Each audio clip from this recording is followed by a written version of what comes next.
மூலோபாய அரசு தலைவர்கள் மாநாட்டை முன்னிட்டு ஏற்பாடு செய்யப்பட்டுள்ள வாகன தொடரணி பலாங்குடி நகரில் நேற்று தனது பயணத்தை நிறைவு செய்து கொண்டிருந்தது. சப்ரகமுவ மாகாண அமைச்சர் பிரபாத் பானுபிரிய தலைமையில் இன்றைய வாகன தொடரணி பலாங்குடி நகரிலிருந்து தனது பயணத்தை ஆரம்பித்தது.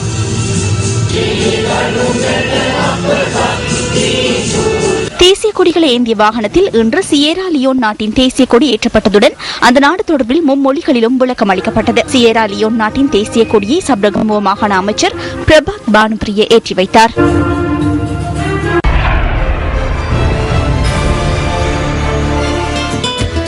பொதுநலவாய நாடுகளின் அரசு தலைவர்களின் 11வது மாநாடு மலேசியாவின் கோலாலம்பூரில் நடைபெற்றது. அதன் தலைமை பொறுப்பை மலேசியாவின் அப்போதைய அரசு தலைவர் மஹதீர் முகமது ஏற்று செயற்பட்டார். 1989 ஆண்டு அக்டோபர் மாதம் 18 தொடக்கம் 24 வரை இந்த மாநாடு நடைபெற்றமை குறிப்பிடத்தக்கது.